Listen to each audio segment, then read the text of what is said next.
శ్రీరామచంద్రమూర్తికి, సీతామాతకు, ఆంజనేయ స్వామి వారికి హృదయపూర్వక ధన్యవాదాలు. సమస్త గురుమండలికి హృదయపూర్వక ధన్యవాదాలు తెలుపుకుంటూ సీతాయనం చదువుకుంటున్నాము.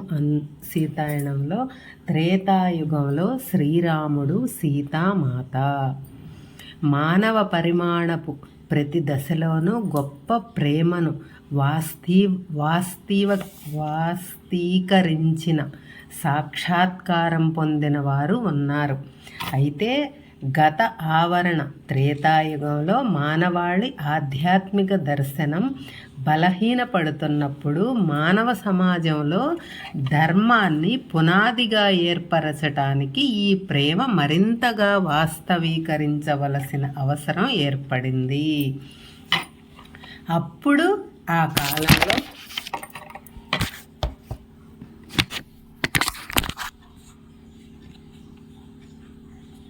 సంపూర్ణమైన పరిపూర్ణ సమత్వంతో కూడిన మానవ ప్రేమను వాస్తవీకరించే లక్ష్యంతో శ్రీరాముడు, సీతామాత భూమిపై ప్రత్యక్షమయ్యారు. వారు సర్వస్వపు క్షేమం తప్ప మరేమీ కోరని అరుదైన నాణ్యమైన దివ్య ప్రేమను, ఉద్వేగాలు, స్వీయ ఆసక్తులు కోరిన స్వంతం చేసుకోవటం పైన ఆధారపడిన దానిని మానవాళి భూమిపై సాక్షాత్కరించే సంభావ్యతను చేసి చూపారు, అంటే ప్రదర్శించారు. భూమి లేదా మానవాళికి ఒక ప్రణామపు గెంతు అవసరమైనప్పుడు విశ్వాన్ని రక్షించి పురోగమింపజేసే దివ్య చైతన్యపు కోణం ఆ క్రమంలో తోడ్పడటానికి భౌతిక రూపంలో జన్మ తీసుకుంటుంది అని చెప్పబడింది. ఈ దివ్య చైతన్య సంరక్షణ అంశ నారాయణుడు లేదా విష్ణువు అని దాని స్త్రీ రూపాన్ని నారాయణి లేదా మహాలక్ష్మి అని తెలుపబడింది. శ్రీరాముడు, సీతామాతలు ఈ దివ్య చైతన్య అంశల రూపాలు అని భూమి పరిణామ మార్పును నిర్దేశించటానికి మానవాళి మరి భూ సమూహము, నక్షత్ర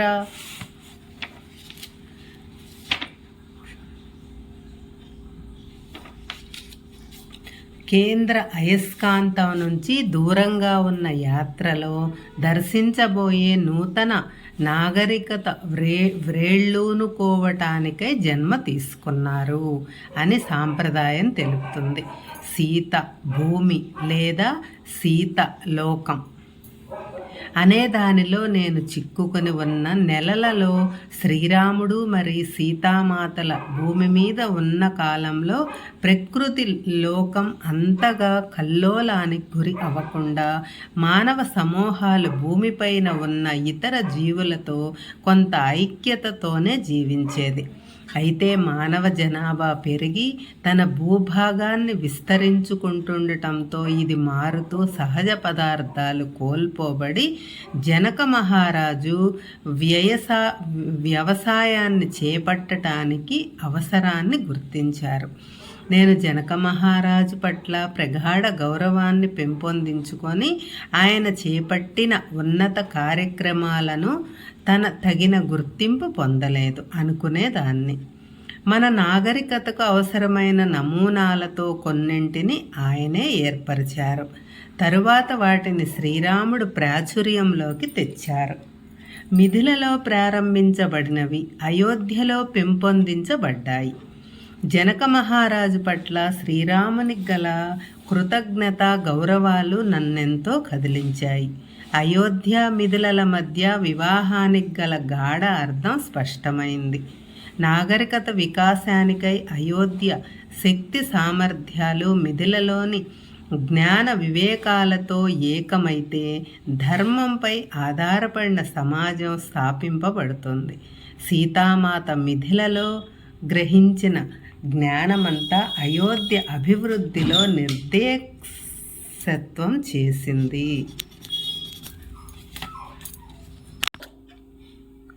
పశ్చిమ దేశాలలో ప్రజాస్వామ్య బీజాలు ప్రాచీన గ్రీకులో నాటబడ్డాయి అని చెప్తారు. కానీ ఈ పశ్చిమ కేంద్రిక దృష్టి ప్రపంచంలోని మిగిలిన భాగాలలో తొలినాళ్లలో జరిగిన దానిని పరిగణించలేదు. ప్రజాస్వామ్య బీజాలు గ్రీకులో కంటే సహస్రాబ్దాల ముందే మిథిలలో నాటబడి ప్రాణం పోసుకున్నాయి.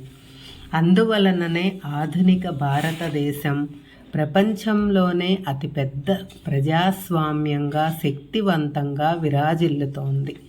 ఆధ్యాత్మిక జ్ఞానం తగ్గిపోయినప్పుడు భవిష్యత్తు మహారాజులు శ్రీరాముని కాలంలో రావణునిలాగా అధికారం కోల్పోవటాన్ని జనక మహారాజు దర్శించారు. ప్రజల చేత ప్రజల కొరకు స్వపరిపాలనను అభివృద్ధి చేయవలసిన అవసరాన్ని ఆయన అర్థం చేసుకున్నారు. అందువలననే ఆ విషయాలను ఆచరణలోకి తేవటానికి గ్రామ సంఘాలను ఏర్పాటు చేశారు. ఈ ఆలోచన నమూనాలే మానవ పరిణామాన్ని నిర్దేశించాయి. సామూహికంగా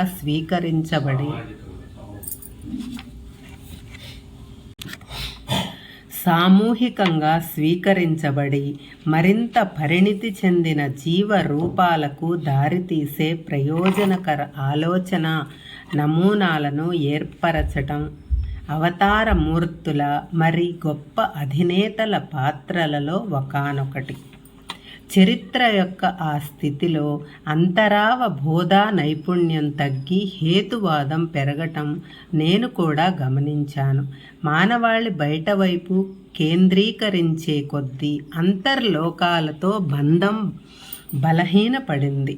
దేవీ దేవతలను సూర్య కిరణాలలోనో చంద్రుని నీడలోనో నీటి నుంచి వచ్చే పొగ మంచులోనూ పాక్షికంగా దర్శించటము లేదా భావించటమో చెయ్యగల అతి కొద్ది మందికి తప్ప మిగిలిన వారికి కనిపించటం ఆగిపోయింది. నెమ్మదిగా అది సంగ్రహణాలుగా లేదా మూఢ విశ్వాసాలకు చెందిన అంచనాలుగా మారటం పెరిగింది. వాటి మూలం మరి నిధుల గురించిన నిజమైన అవగాహన, ఉన్నత యుగాల జ్ఞానాన్ని, ఉన్నత లోకాలతో బంధాన్ని నిలిపి ఉంచుకోవటమే తమ కర్తవ్యంగా గల ఆశ్రమాలకు ఉపసంహరించుకోబడ్డాయి. అందుకే ఆ విద్యా సంస్థల స్థాపన కొనసాగింపులకు అంత ప్రాధాన్యత ఉంది. సుదీర్ఘకాలం వెనుక శ్రీరాముడు, సీతామాతల జీవితాలలో సంభవించిన దానిని ప్రతి యుగపు గ్రాహ్యత స్పందనలను బట్టి అవగాహన చేసుకోవలసి ఉంటుంది.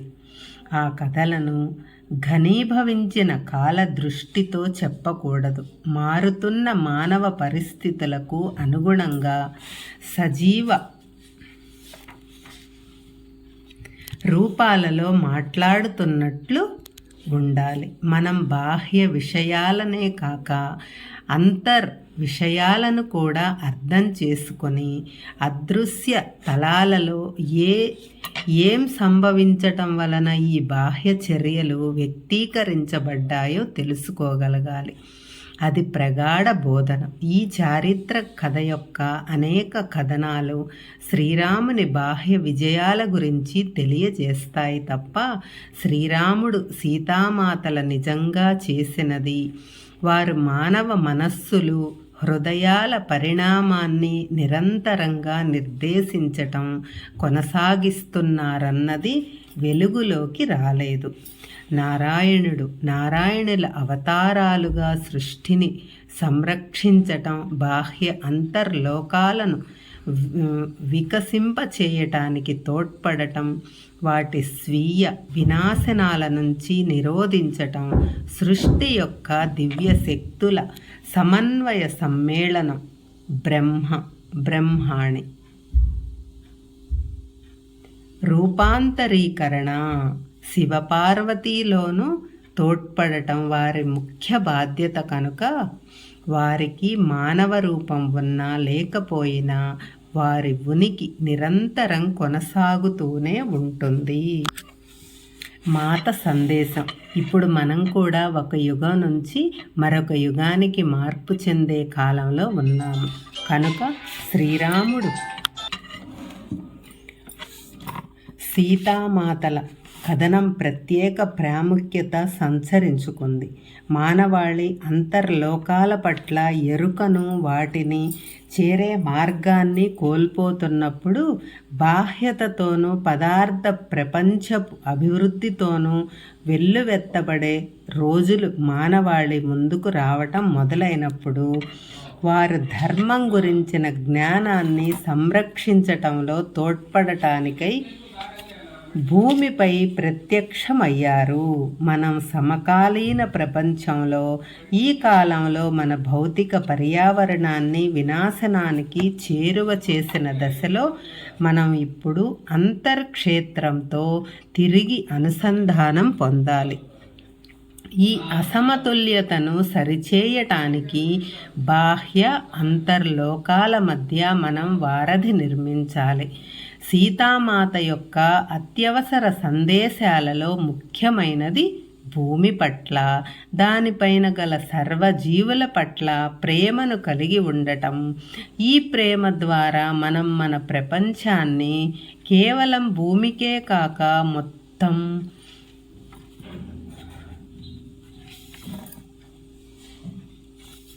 మొత్తం విశ్వమంతటిని నడిపించే నియమాలను చలనంలోకి తెచ్చిన దివ్యశక్తులను గౌరవిస్తాం.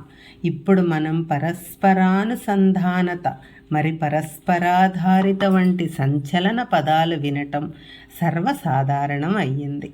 కానీ ఆ విశ్వ నియమాల నిజమైన అర్థం, సమాచారం మన చైతన్యానికి, ప్రవర్తనకు అందిద్దాం. పరమ స్పర్శానుసంధానత అనేది భూమికి, దాని జీవావరణ వ్యవస్థలకు మాత్రమే కాక గ్రహ నక్షత్ర మండల శరీరాలన్నింటికీ ఎంత దూరంలో ఉన్నప్పటికీ ఉనికిలోని ఉన్నత లోకాలను, మానవ నేత్రాలను కనబడటానికి కూడా వర్తిస్తుంది. సృష్టిలోని ప్రతి భాగము ప్రతి ఇతర భాగంలో అనుసంధించబడి ఉంది, ప్రతి దానిని ప్రభావితం చేస్తుంది. మాత కాలంలోని ఋషులు మానవాళి కోసం పడదలుచుకున్న జ్ఞానం ఇదే. అది తిరిగి పొందినప్పుడు మనం విశ్వంలో మన స్థానం గురించి మరింత ఉన్నతంగా అవగాహన చేసుకుంటాం. సమాజం ప్రపంచం పట్ల తన పితృస్వామ్యపు ఇరుకైన దృక్పథాన్ని రూపొందించి సంపూర్ణంగా వాస్తవీకరింపజేయటానికి ముందే శ్రీరాముడు, సీతామాతలు జీవించారు. అయినా వారి సాంప్రదాయ జీవన విధానం ఈ పూర్వ పితృస్వామిక ధోరణిని ప్రతిబింబించటం, దానికి బదులు వారి జీవితాలు అనేక శబ్దాల తరువాత అభివృద్ధి చెందిన పితృస్వామ్యపు పట్టకం గుండా చూపబడ్డాయి. అందుకే సాంప్రదాయ వివరణలలో సీత జీవితం గురించి చాలా కొద్దిగా మాత్రమే తెలుపబడింది. సామూహిక జ్ఞాపక నిధిని లోతుగా తవ్వినప్పుడు మాత్రమే ఆమె కథను తెలుసుకోగలం. ఇది స్త్రీ శక్తి తిరిగి భూమిపైకి రావటంలో అత్యంత ప్రాధాన్యత సంతరించుకున్న సమయం కనుక ఆ కృషి చేయబడింది. సీత జీవిత కాలంలో అనేక మంది మహిళా ఋషులు ఉండేవారు. వారు తమ భర్తలలాగానే మానవ సమాజాన్ని రూపొందించటంలో చురుకైన పాత్ర పోషించేవారు. సత్య త్రేతాయుగాలలో మహిళా ఋషులకు పూర్తి స్వేచ్ఛ, స్వాతంత్ర్యాలు ఉండేవి. అయితే సీత ఈ లోకాన్ని వదిలి వెళ్ళిన తరువాత అనతి కాలంలో అది మారిపోయింది. సుదీర్ఘ మహిళా ఋషి పరంపర అంతంలో ఆమె ఉంది. అంతం అనటానికి కారణం కాలక్రమంలో వారు ఉపసంహరించుకోబడి తక్కువగా చూపబడుతూ వారి స్వరాలు మూగబోయి కనుమరుగయ్యాయి. తూర్పు, పశ్చిమ దేశాలు రెండింటిలోనూ ఇది సత్యమే. అవరోహణ ద్వాపర యుగంలో మానవ సమాజపు అభివృద్ధిలో కలియుగం తనతో తెచ్చిన స్త్రీ మనోశక్తులు, స్త్రీల పాత్రల అణిచివేత కలసిన ధోరణి నేపథ్యంలో సాంప్రదాయకంగా చెప్పబడిన రామాయణ కథనం అంగీకరించబడి పితృస్వామ్య నాయకులు మానవ మనస్సులలోనూ సమాజంలోనూ గొలపదలుచుకున్న బోధనలనే చేరవేసింది.